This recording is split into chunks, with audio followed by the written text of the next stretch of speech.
will start from the chapter first of class 11th biology, which is the living world.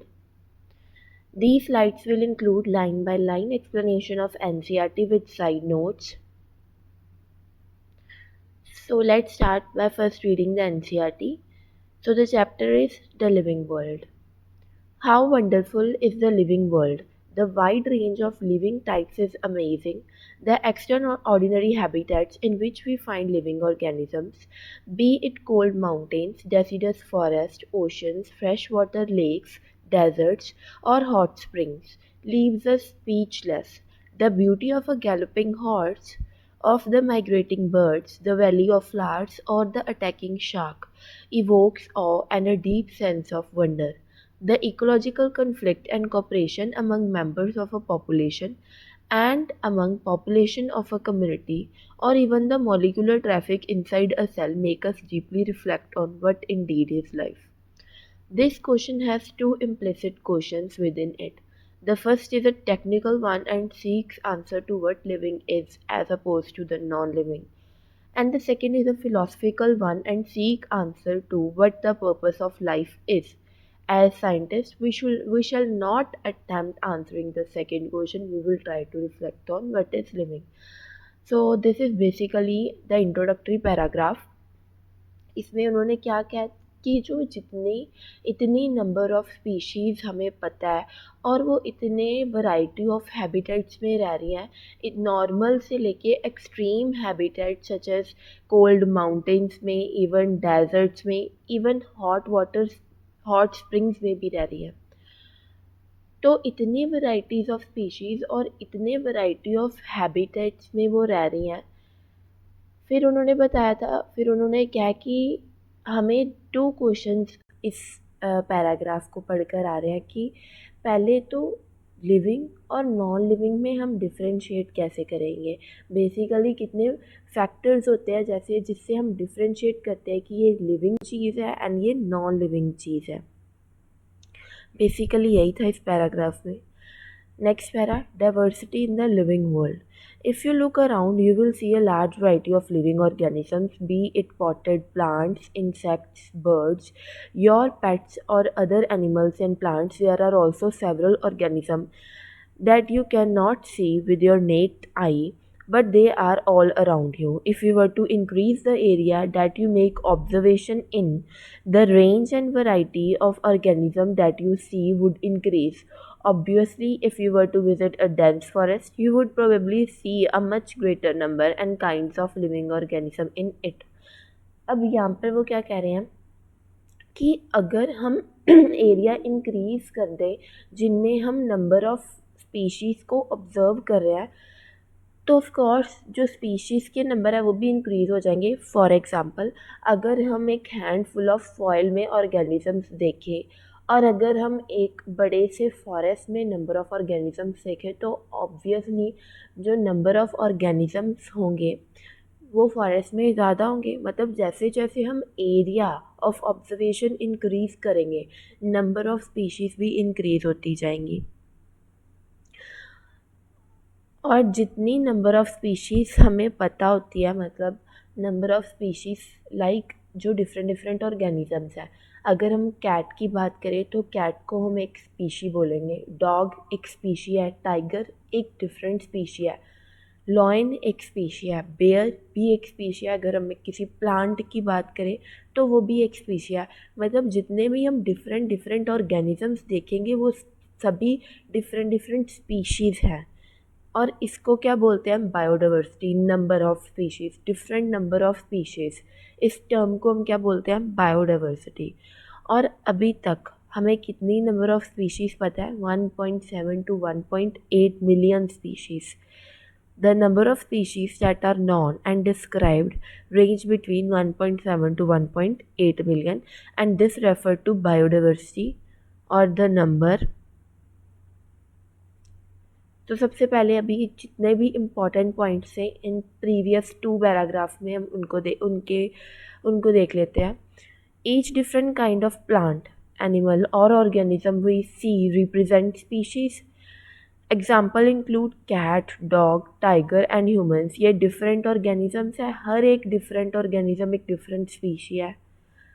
And the number of species known or present on Earth is termed as biodiversity. The number of species known ranges from 1.7 to 1.8 million.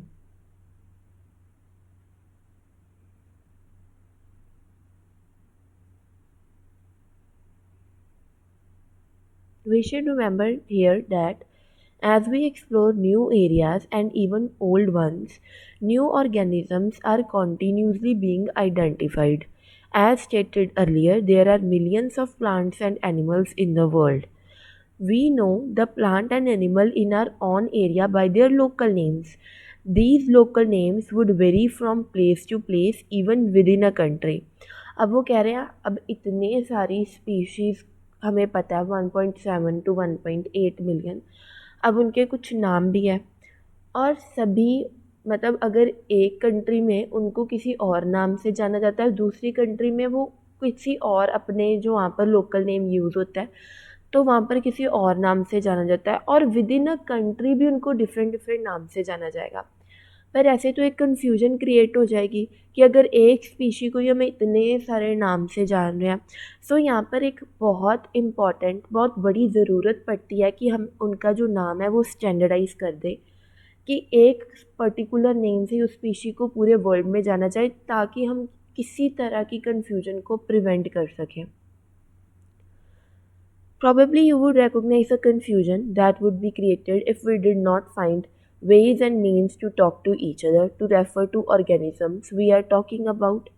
Hence, there is a need to standardize the naming of living organisms such that a particular organism is known by the same name all over the world. And this process is called nomenclature. इस नाम देने के process को क्या कहते हैं? Nomenclature. Obviously, nomenclature or naming is only possible when the organism is described correctly. And we know to what organism the name is attached to. This is identification. अब जो हम आगे पढ़ेंगे जो हम फॉर्मेट यूज़ करते हैं नॉमेनक्लेचर का उसको कहते हैं बायनोमियल नॉमेनक्लेचर। उसमें दो कंपोनेंट होते हैं जिसमें एक जीनस का और एक स्पीशी का कंपोनेंट होता है। अगर हमने उस तरह नेम देना है तो ऑफ कोर्स पहले हमें जीनस और स्पीशी पता होनी चाहिए, फिर ही तो हम उसको नाम दे सकेंगे। मतलब नॉमेनक्लेचर करने से पहले एक इम्पॉर्टेंट स्टेप क्या है? Identification of a species. सबसे पहले हम जिस स्पीशी को नाम दे रहे हैं, जिस ऑर्गेनिज्म को नाम दे रहे हैं, हमें उसको आइडेंटिफाई करना है। उसके बारे में पता होना चाहिए कि किस जीनस को बिलोंग करता है, कौन सी स्पीशी है ये। सो आइडेंटिफिकेशन नॉमेनक्लेचर करने से पहले आइडेंटिफिकेशन करनी है। अब इसमें हमने क्या इंपॉर्टेंट पढ़ा है, हम उसको रिवाइज कर लेते हैं। एवरी प्लांट और animal are known by different names in different areas by their local names and these local names would vary from place to place.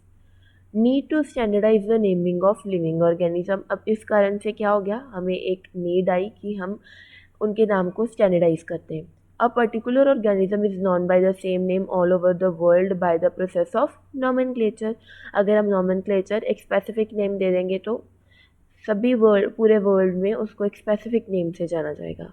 Possibly only when organism is described correctly and this is known as identification. In order to facilitate the study, number of scientists have established procedure to assign a scientific name to each known organism. This is acceptable to biologists all over the world. For plants, scientific names are based on agreed principles and criteria which are provided in International Code for Botanical Nomenclature. You may ask, how are animals named? Animal taxonomists have evolved International Code of Zoological Nomenclature. अब ये जो names है जो plants and animals को हम देते हैं यहाँ पर टू मतलब कि यहाँ पर एक बेसिक उन्होंने कहा था कि एग्रीड प्रिंसिपल्स एंड क्राइटेरिया के बेस पे हम नेमिंग देते हैं। अगर प्लांट्स के केस में हम नेमिंग दे रहे हैं तो वो कौन प्रोवाइड करता है? ICBN which is international code for botanical nomenclature. और एनिमल्स के नेम में एनिमल्स के केस में नेमिंग कौन प्रोवाइड करता है? ICCN which is international code for Zoological nomenclature. The scientific names ensure that each organism has only one name. Description of any organism should enable the people in any part of the world to arrive at the same name. They also ensure that such a name has not been used for any other non-organism. अब यहाँ पर जो nomenclature है उसके दो function है. पहला function क्या है कि पूरे वर्ल्ड में उस ऑर्गेनिज्म को सेम नेम से जाना जाए ताकि कोई भी कंफ्यूजन ना हो. दूसरा फंक्शन क्या है कि जो एक स्पीशी के लिए नेम यूज़ हो रहा है वो दूसरी स्पीशी के लिए ना यूज़ हो. मतलब जो उसका नेम है वो किसी और स्पीशी के लिए यूज़ नहीं हो रहा. सो आई रिपीट, पहला फंक्शन क्या है कि पूरे वर्ल्ड में उस ऑर्गेनिज्म को सेम नेम से जाना जाए. दूसरा क्या है कि जो एक ऑर्गेनिज्म के लिए नेम यूज़ हो रहा है वो दूसरे के लिए ना यूज़ हो रहा हो. Biologists follow universally accepted principle to provide scientific names to non-organism. Each name has two components, generic name and the specific epithet. अब यहाँ पर जो हम साइंटिफिक नेम प्रोवाइड करेंगे और उसमें उस नेम के दो कंपोनेंट होंगे. पहला कंपोनेंट क्या होगा, जेनेरिक नेम, मतलब पहले कंपोनेंट उसका क्या बताएगा, जीनस. दूसरा कंपोनेंट क्या होगा, स्पेसिफिक एपिथेट, मतलब दूसरा कंपोनेंट क्या बताएगा वो कौन सी स्पीशी है. सो नॉमेनक्लेचर में दो कंपोनेंट होंगे. पहला कंपोनेंट बताएगा जीनस, दूसरा कंपोनेंट बताएगा स्पीशीज. इस सिस्टम को क्या कहते हैं, बाइनोमियल नॉमेनक्लेचर. ऑफ कोर्स दो कंपोनेंट है इस नेम में, एक जीनस एक स्पीशी, तो इसको क्या कहते हैं, binomial nomenclature. This naming system given by Carolus Linnaeus. अब ये बाइनोमियल नॉमेनक्लेचर का जो सिस्टम है ये किसने दिया था, कार्लस लिनियस ने. Is practised by biologist all over the world. This naming system using a two-word format was found convenient. Let us take the example of mango to understand the way of providing scientific names better. The scientific name of mango is written as Mangifera indica. अब यहाँ पर उन्होंने mango का scientific name बताया Mangifera indica. अब यहाँ पर ध्यान से देखो, मैंगीफेरा क्या है, उसका जीनस. इंडिका क्या है, स्पीशीज. ये फर्स्ट वाला जेनेरिक नेम एंड ये specific epithet. Let us see how it is a binomial name. In this name, Mangifera represents the genus, while Indica is a particular species or a specific epithet. Other universal rules of nomenclature are as follows. सबसे पहले हम देख लेते हैं scientific name for plants कौन provide करता है, ICBN. Animals के लिए ICZN. What are the purposes of scientific names? To ensure that each organism has only one name, to ensure that such name has not been used for any other organism. Two components, generic name and specific epithet, binomial nomenclature given by Carolus Linnaeus.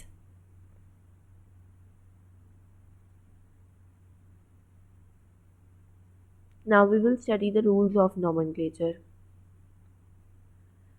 Biological names are generally in Latin and written in italics. The first word in biological name represents the genus, while the second component denotes the specific epithet. Both the names in biological name, when handwritten, are separately underlined or printed in italics to indicate their Latin origin. सबसे पहले यहाँ पर उन्होंने क्या क्या है कि जो बायोलॉजिकल नेम्स हैं वो लैटिन ओरिजिन होते हैं, इसलिए इस कारण से उनको इटैलिक्स में लिखा जाता है ताकि हम बता सकें कि ये कौन से ओरिजिन से है, लैटिन ओरिजिन से है. जो फर्स्ट वर्ड होता है बायोलॉजिकल नेम में वो जीनस को रिप्रेजेंट करता है और सेकंड जो कंपोनेंट होता है वो स्पेसिफिक एपिथेट मतलब कि स्पीशी को रिप्रेजेंट करता है. Both the names in biological name when hand written are separately underlined. अगर हम हैंड रिटन लिख रहे हैं तो दोनों ही जो कंपोनेंट्स होते हैं बायोलॉजिकल नेम में उनको हम सेपरेटली लिखते हैं, मतलब स्पेस डालकर लिखते हैं. अगर हम उनको प्रिंट करवा रहे हैं तो फिर हम उनको इटैलिक्स में लिख देते हैं. क्यों? क्योंकि हम बता सकें इनका ओरिजिन क्या है, लैटिन ओरिजिन है. The first word denoting the genus starts with a capital letter while the specific epithet starts with a small letter. जो जीनस जो सबसे पहला कंपोनेंट होता है उसका जो फर्स्ट वर्ड होता है वो कैपिटल लेटर में होता है, फर्स्ट अल्फ़ाबेट कैपिटल लेटर में होता है. पर जो स्पेसिफिक एपिथेट होता है उसका फर्स्ट लेटर हम स्मॉल में ही लिखते हैं. एग्जाम्पल यहाँ पर मैंगीफेरा इंडिका में जो जीनस है उसका फर्स्ट लेटर कैपिटल है, इंडिका में फर्स्ट लेटर स्मॉल है। अब यहाँ पर मैंने इन दोनों में स्पेस डाली है क्योंकि ये हैंड रिटन है। अगर ये हैंड रिटन ना होता क्योंकि ये अगर हैंड रिटन है तो स्पेस तो डालनी है, साथ में हम इनको सेपरेटली अंडरलाइन करते हैं। अगर ये हैंड रिटन नहीं है, प्रिंटेड है, तो हम अंडरलाइन नहीं करेंगे, फिर हम इसको इटैलिक्स में लिख देंगे। दोबारा से रिपीट कर रही हूँ। सबसे पहले जो जीनस का फर्स्ट लेटर है वो कैपिटल होगा, पर स्पीशी का स्मॉल में ही होगा। फिर हम इनको सेपरेटली लिखते हैं। दूसरी बात, लैटिन और रीजन है, ये इंडिकेट करने के लिए हम इनको सेपरेटली अंडरलाइन करेंगे, पर क्योंकि यहाँ पर मैंने इटैलिक्स में भी कर दिया, या तो सेपरेटली अंडरलाइन कर दो या उनको इटैलिक्स में लिख दो।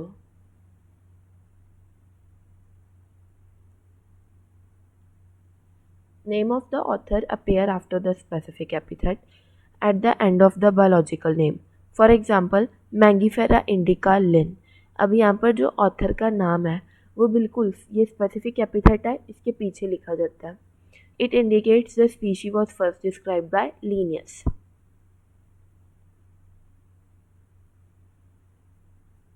Name of the author appears after the specific epithet, that is at the end of the biological name, and is written in the abbreviated form. Example, Mangifera indica Linn. It indicates that this species was first described by Linnaeus. Since it is nearly impossible to study all the living organisms, it is necessary to devise some means to make this possible. This process is known as classification. अब यहाँ पर वो क्या कह रहे हैं, हमारे पास total जो अभी तक हमें पता है 1.7 टू 1.8 मिलियन स्पीशीज़ है। तो अगर हमने उनको स्टडी करना है तो हम ऐसे सेपरेटली थोड़ा ना करेंगे। 1.7 टू 1.8 मिलियन स्पीशी को हम डिफरेंट हर एक स्पीशी को स्टडी करेंगे, तो ये तो बहुत ही ज़्यादा कम्प्लेक्स हो जाएगा। इसलिए यहाँ पर नीड आती है कि हम उनको क्या कर दें, कैटेगराइज कर दें। अगर हमने उनको ग्रुप्स में कैटेगराइज कर दिया तो जो जो स्पीशीज सेम ग्रुप में है उनको हम इकट्ठे स्टडी कर लेंगे, दूसरे ग्रुप को हम सेपरेटली स्टडी कर लेंगे। तो ऐसे हम उनको ग्रुप्स में स्टडी करेंगे तो ये ईजियर हो जाएगा रैदर कि हम डिफरेंट स्पीशी को डिफरेंटली स्टडी करें। इस प्रोसेस को क्या कहते हैं, क्लासिफिकेशन, जहाँ पर हम स्पीशीज़ को कुछ सिमिलैरिटीज़ या डिससिमिलैरिटीज़ के बेस में डिफरेंट ग्रुप्स में कैटेगराइज कर देते हैं। Classification is the process by which anything is grouped into convenient categories based on some easily observable characters. For example, we easily recognize groups such as plants or animals or dogs, cats or insects. The moment we use any of these terms, we associate certain characters with the organism in that group. What image do you see when you think of a dog? Obviously, each one of us will see dog and not cats. Now, if we were to think of Alsatians, we know that we are talking about.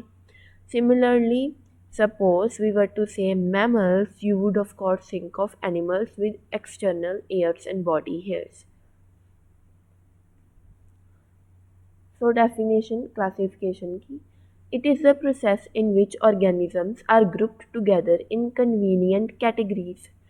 किसके base पे, कुछ similarities and differences के base पे हम उनको categorise कर सकते हैं। कि फॉर एग्जांपल जो टाइगर है वो एंड लॉयन, और जो टाइगर लॉयन एंड लेपर्ड है, और एक डॉग है। अब यहाँ पर हम किन किन को सेपरेटली ग्रुप कर सकते हैं, टाइगर लॉयन और लेपर्ड को हम एक ग्रुप में डाल देंगे, डॉग को हम डिफरेंट ग्रुप में डालेंगे। अब यहाँ पर सिमिलैरिटीज़ के बेस पे मैंने टाइगर लॉयन और लेपर्ड को सेम ग्रुप में डाला है, डिससिमिलैरिटी के बेस पे मैंने डॉग और इन तीनों को डिफरेंट ग्रुप में डाला है। इस प्रोसेस को क्या कहते हैं, क्लासिफिकेशन।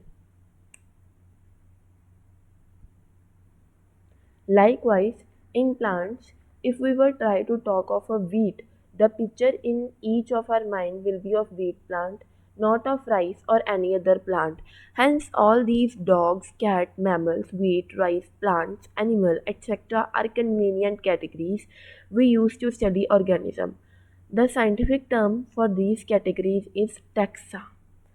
अब ये जो हम डिफरेंट ग्रुप्स या कैटेगरीज बनाते हैं, साइंटिफिकली उस टर्म को क्या कहते हैं? टैक्सा। इन ग्रुप्स या इन कैटेगरीज का साइंटिफिक नाम क्या होता है? टैक्सा। अब यहाँ पर डॉग्स, जिसमें सारे डॉग्स आ जाएंगे, ये एक ग्रुप है, ये इसको क्या कहेंगे? टैक्सा। कैट्स, जिसमें सारी कैट्स आ जाएंगी, ये भी एक कैटेगरी है, इसको भी क्या कहेंगे साइंटिफिकली? इसको भी क्या कहते हैं हम? Taxa.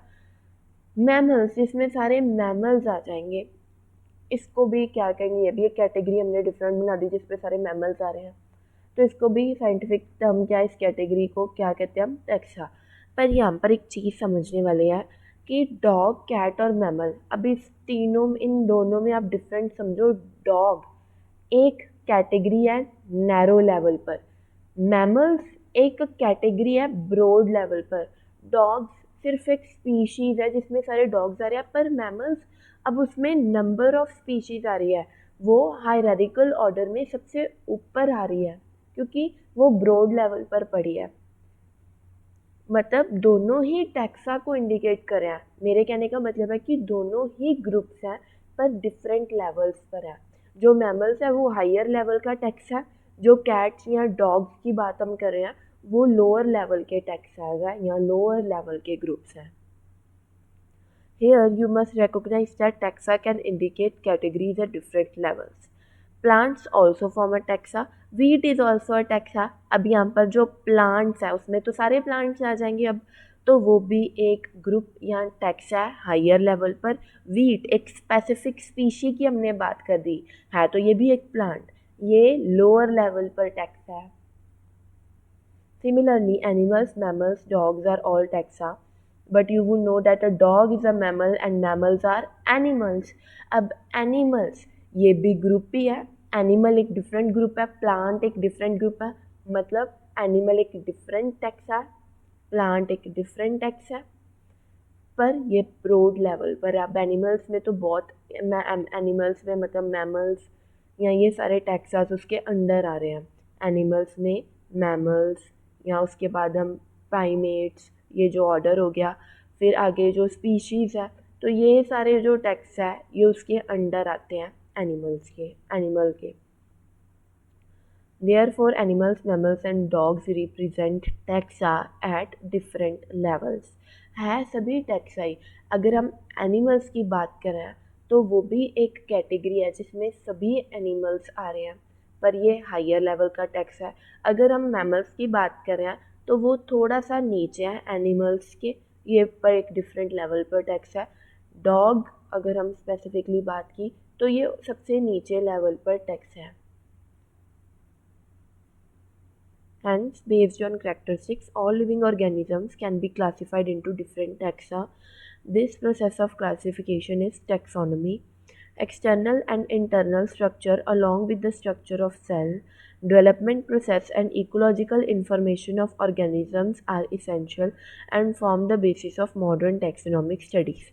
Hence, characterization, identification, classification and nomenclature are the processes that are basic to taxonomy. अब ये जो सारी प्रोसेसेस है ये टैक्सोनॉमी का बेस बनाती हैं। क्या? Characterisation, identification, classification, nomenclature. Characterise करना स्पीशीज़ को, आइडेंटिफाई करना, उनको क्लासीफाई करना ग्रुप्स में, उनको नेमिंग देना, ये सारा टैक्सोनॉमी का बेस बनाते हैं। मतलब हम टैक्सोनॉमी टैक्सोनॉमी क्या है? प्रोसेस ऑफ क्लासिफिकेशन, उसी को क्या कहते हैं? Taxonomy. Taxonomy is not something new. Human beings have always been interested in knowing more and more about the various kinds of organisms, particularly with reference to their own use. In early days, human beings needed to find sources for their basic needs of food, clothing, shelter, etc. Scientific name for categories, categories को हम scientifically क्या बोलते हैं? Taxa. Example of taxa: plant, wheat, mammal, dog. अब ये जो term plant है वो भी एक टैक्स है, वीट जो एक टर्म है वो भी टैक्स है। And these animals, mammals, dogs represent taxa at different levels. This process of classification on the basis of taxa is known as taxonomy. Characterization, identification, classification, and nomenclature are basic to taxonomy.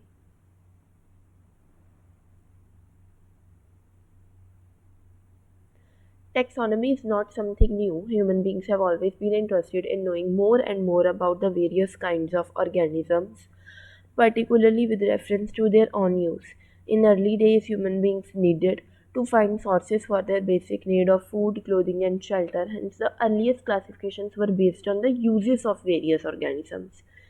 Human beings were since long not only interested in knowing more about different kinds of organisms and their diversities, but also the relationship among them. अब यहाँ पर जो पहले human beings classify करते थे, पर वो classification करते थे अपने यूज़ के लिए, पर अब हम क्लासीफाई कर रहे हैं अपने स्टडी के लिए, ताकि हम डिफरेंट डिफरेंट स्पीशीज़ को स्टडी कर सकें.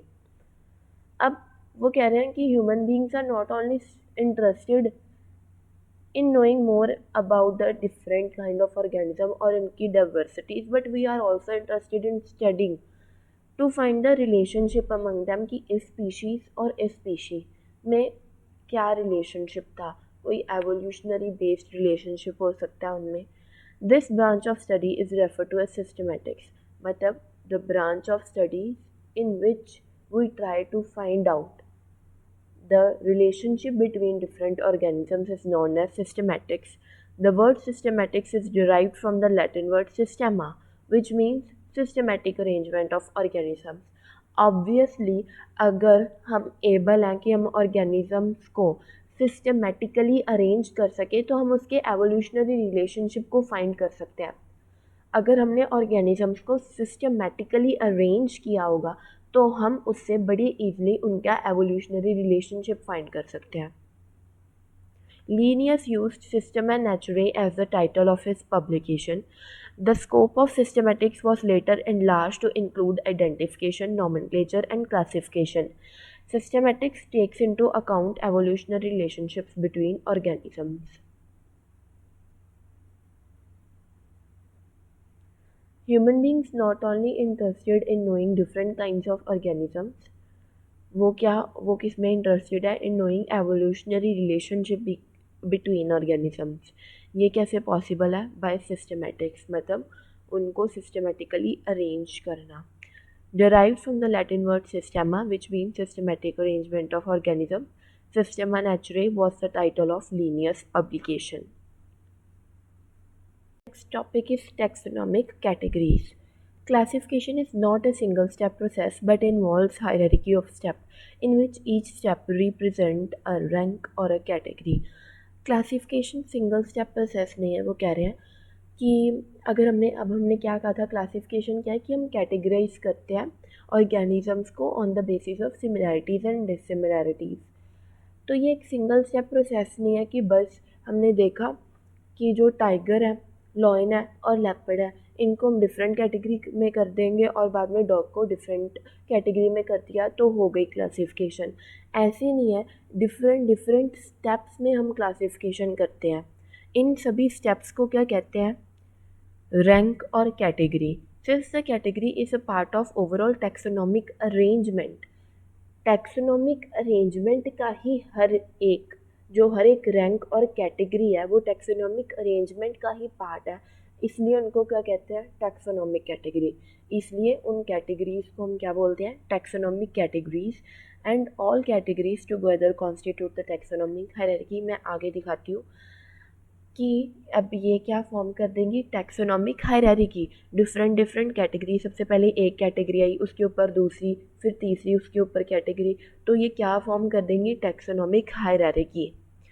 Each category refer to as a unit of classification, in fact represent a rank and is commonly termed as taxa या taxon. Taxonomic categories and hierarchy can be illustrated by an example. Insects represent a group of organisms sharing common features like three pair of jointed legs. It means insects are recognizable concrete objects which can be classified and thus were given a rank or a category.